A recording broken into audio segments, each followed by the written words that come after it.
Hello, animal lovers, and welcome back to our channel.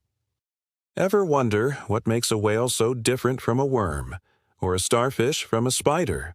Today, we're embarking on an epic safari through the entire animal kingdom, uncovering the incredible diversity of life on our planet. Get ready to explore the two major groups that divide almost every creature you can think of: vertebrates and invertebrates. Let's start with the group we're most familiar with, the vertebrates. What do you, your dog, and a goldfish have in common? A backbone. This internal skeleton, or vertebral column, is the defining feature of all vertebrates. It provides support, protects the spinal cord, and allows for complex movement. This group might be smaller in number of species, but it includes some of the largest and most intelligent animals on Earth. First up in our vertebrate tour are the fish. Living in oceans, rivers, and lakes, fish are masters of the aquatic world. They breathe using gills to extract oxygen from the water, have fins for steering and propulsion, and most are covered in protective scales. From the tiny guppy to the massive whale shark, fish represent the largest group of vertebrates, showcasing an astonishing array of shapes, sizes, and colors. They were the first vertebrates to evolve, paving the way for all others. Next, let's crawl out of the water and onto the land with the amphibians. Think frogs, salamanders, and newts. These animals lead a fascinating double life, which is what amphibian means. They typically start their lives in water as larvae, like tadpoles, breathing through gills. As they mature, they undergo a stunning transformation called metamorphosis, developing lungs to breathe air and limbs to move on land. Their smooth, moist skin is also crucial as it helps them breathe. Amphibians are a vital link between aquatic and terrestrial life. Moving on to a group that fully conquered the land, the reptiles. This class includes snakes, lizards, turtles, and crocodiles. Unlike amphibians, reptiles have scaly, waterproof skin that prevents them from drying out, allowing them to thrive in even the driest deserts. They are cold-blooded, meaning they rely on external sources like the sun to regulate their body temperature. Most reptiles lay leathery-shelled eggs on land, a key adaptation that freed them completely from the water for reproduction.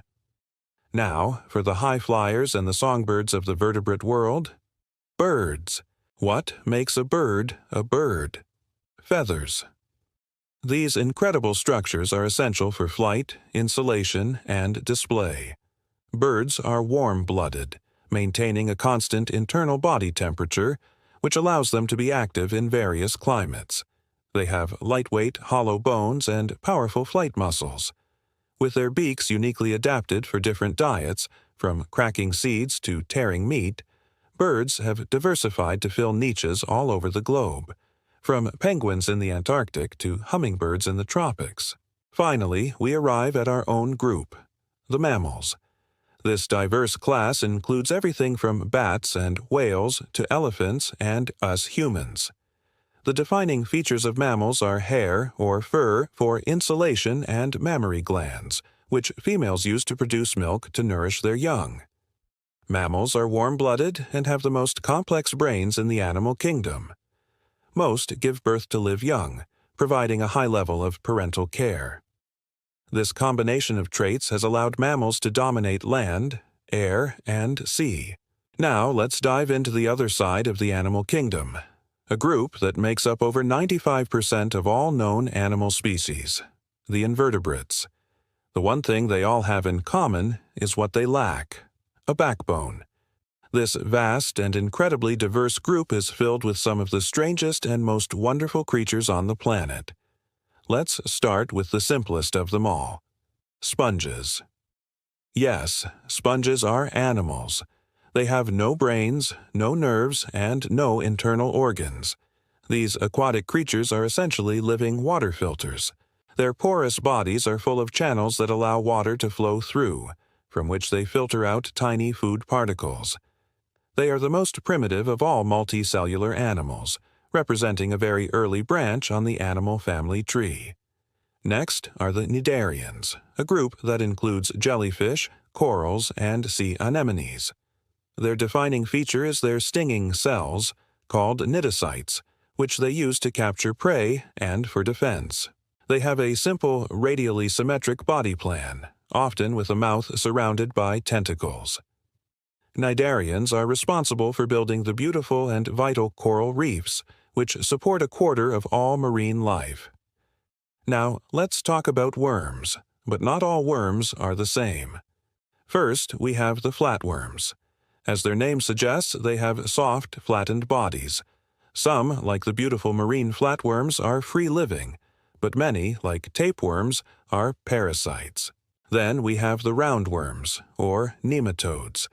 These are incredibly abundant, found in soil, water, and as parasites in plants and animals.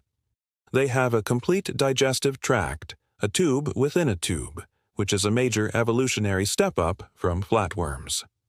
Another important worm group is the annelids, or segmented worms. This includes the familiar earthworms and leeches.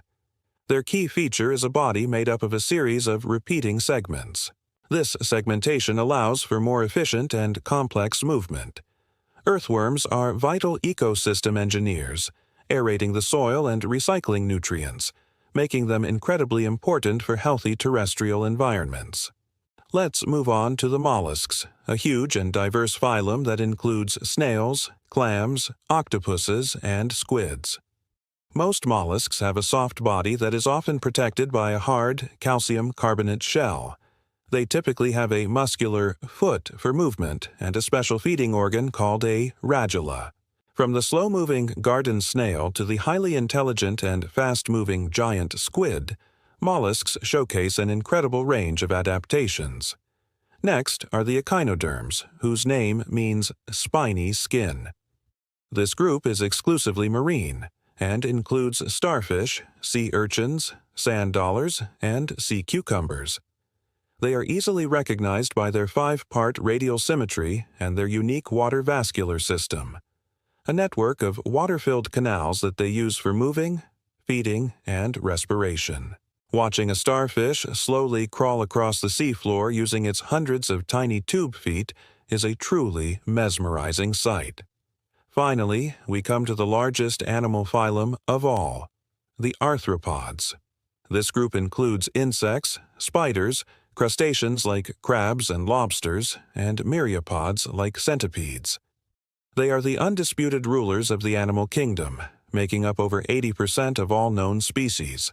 Their success is due to 3 key features: a hard external skeleton, called an exoskeleton for protection, and support, a segmented body, and jointed appendages, or legs, which allow for a wide range of movement. Their ability to adapt and fill nearly every ecological niche is simply unparalleled. So, from the simplest sponge to the most complex mammal, the animal kingdom is a breathtaking tapestry of life. We've seen vertebrates with their internal skeletons and invertebrates with their incredible diversity of body plans. Each group, each species, plays a unique and vital role in its ecosystem. Understanding this classification helps us appreciate the intricate web of life and the evolutionary journey that has led to the amazing animals we see today. Thank you so much for joining me on this incredible journey through the animal kingdom. I hope you've learned something new and feel a little more connected to the amazing creatures we share our planet with. If you enjoyed this video, please give it a thumbs up. And don't forget to subscribe and hit that notification bell so you do not miss our next adventure. See you next time.